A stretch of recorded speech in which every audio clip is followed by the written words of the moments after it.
So I don't know about you, but every now and then I go through my CLZ app and my graded comic books. I do that in order to update the values of those comic books so I have an idea of what they're worth. But I did something special this time. I took a look at the graded comic books that had signatures, and I found out something very interesting. Stay tuned for the video. Anachronic.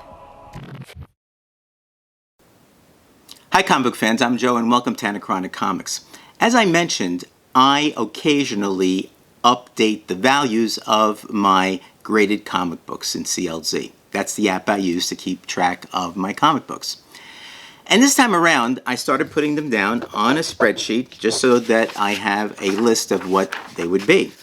And I found out that the signed comic books invariably were worth more than those that were not signed the same comic book. I got that from Go Collect.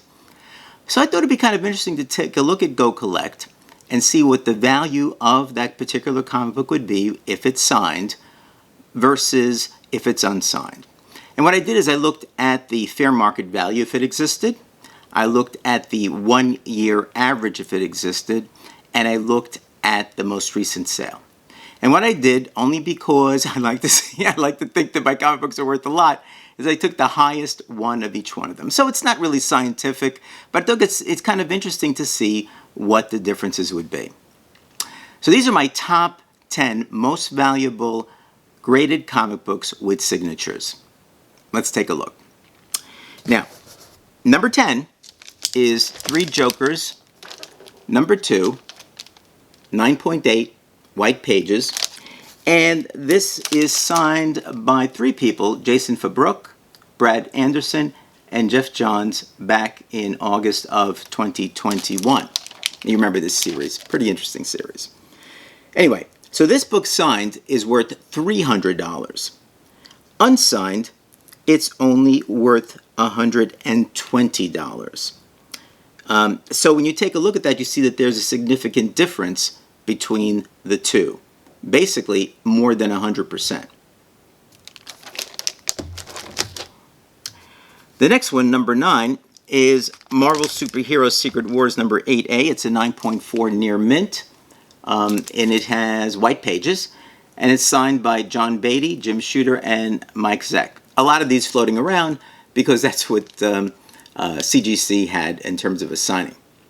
So this one is at a 9.4 near mint with a signature is worth $351. Unsigned, it's worth $245. So that's about a 43% increase based on having the signatures there. All right. Now, something we're going to have to take a look at is how many of these are there. And I didn't go through each one of these because it would be difficult to say how many of these had 3 signatures versus 2 signatures versus 1 signature. That would take a lot of time and effort. So this is kind of a general type of approach to it.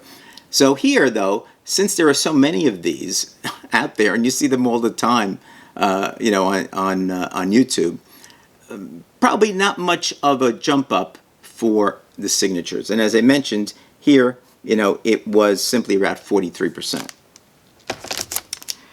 All right, number 8 on my list is Wonder Woman number 1 from Volume 2, 9.4 near mint.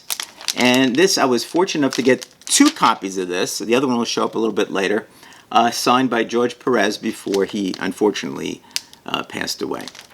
And so this was signed by George Perez in June of 2020. Again, 9.4, it's off-white to white pages. And this particular one is worth, with this signature, $360. Without the signature, only $120. All right, very similar to the Three Jokers. So there's an increase of about 200%. Now again, important comic book and a George Perez signature, all right, which because of his death is kind of going up in price. So $360 for this 9.4 off-white to white pages, Wonder Woman number 1. Okay, so let's see, that was number 8. Number 7 is a book that I got signed by Roy Thomas, one of my faves, when I went with Matt Woods to Providence, Rhode Island, and to a Comic-Con there. All right, so it's a Uncanny X-Men number 35. All right, this is from my childhood collection. It's a comic my mom let me keep. All right, and so this particular one, number 7, it's a 5.5 fine minus. All right, which for my collection is not such a bad grade. And it's worth $365 signed by Roy. Not signed by Roy. It's worth $300. So what does this mean? It probably means that because it's a low-numbered X-Men, especially people who want to complete their collection, will be looking to get this book. Having a Roy Thomas signature is worth something, but not really that much. And if we take a look at the percentage here, it actually just has a 23% bump up based on having Roy's signature. Okay, so that's number 7.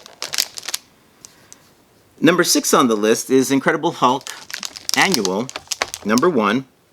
All right, 5.5 off-white to white pages. Another book that my mom let me keep. Not bad. 5.5 again is really a good grade for my comics. And this was signed by Jim Steranko back in 2020. Unfortunately, he signed it here on the purple trunks in black. Come on, Jim. Use white, silver, something so I could see it. I don't care that it's on the trunks. That's okay. Not a bad place. But black, you can hardly see it. Anyway, again, off-white to white pages. The 6th most expensive. With Jim's signature on it, it's $400. Without the signature, $253. So that's a bump up of about 58%. All right, we go to the top 5 now. Number 5 is Amazing Spider-Man number 101. All right. Again, from my collection. Only a 4.5 this time, and cream to off-white pages. All right. And it was signed by Roy Thomas. Again, I think this was down as a CGC signature signing in Tampa in 2021. Okay. So let's take a look at this one. Again, number 5 on my list, 4.5. It's worth $500, signed by Roy. All right. I guess the first appearance of Morbius. Maybe some leftover from the movie, and unsigned, it's $260. So it's a nice bump up of 92% based on getting Roy's signature. All right, number 4 on the list is another Amazing Spider-Man, Amazing Spider-Man number 4 from Volume 3. White pages. There you go. All right. So this is the first. This is where Cindy Moon becomes Silk. First appearance. It was signed by Humberto Ramos, the artist, back in 2021 at the New York Comic Con. I brought this there with me. I knew he was going to be there. It's one of the signatures that I wanted. I didn't press or do anything with this one. I'm glad that it came back at 9.8. So number 4, Amazing Spider-Man, 9.8. It's worth signed $575 and unsigned only $210. So that's a nice bump up of about 174%. Nice. Okay, we go on to number 3. Now, number 3 is the other Wonder Woman number 1 signed by George Perez, again on June 8th of 2020. I sent 2 of them down there that I had. This is 9.6 near mint, and this has white pages. A little bit better condition, right? So this is worth, as a 9.6 white pages signed by George Perez, $700. Unsigned, only $140. Again, some George Perez magic here. So that's a big bump up. That's about a 400% bump up. You guys could check my math. Hopefully I got it right. But it's about a 400% bump up on this. $700 versus $140. That's nice. Too bad they're not all like that. Okay, we're up into the top 2. Now, number 2 was a book that I had on my list. I wanted to get it into my PC. I looked around. 9.8 was pretty heavy. So I went down to a 9.0. I found one that I wanted. It's Batman Adventures, number 12A. The first appearance of Harley Quinn in continuity. It's, again, let's see. It was signed by Bruce Timm in 2015. Signature series.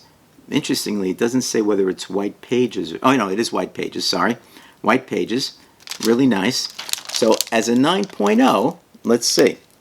So as a 9. Again, this is a book that a lot of people want in their collection. It's a significant key. So let's see how much a signature would make a difference on something like this.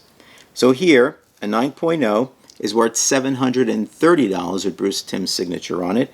But without the signature, it's still worth $625 for a 9.0 white pages. So the increase here is not that significant, about 16%. Again, why? I think because it's an important book. People want it. Yeah, the signature is nice, but not that significant here. Okay, so what's the most expensive book in my collection that is graded and signed? All right, number one is a J. Scott Campbell book. It's Amazing Spider-Man, number 700, signed by J. Scott Campbell on October 20th of 2020, white pages. All right, it's The Death of Peter Parker. It's one of the really nice J. Scott Campbell covers for Spider-Man. I have a few of them signed by him. But this one here is my most expensive based on the most recent statistics in the way that I set it out. It's a 9.8, white pages, signed by J. Scott Campbell. Right now, it's worth $1,150.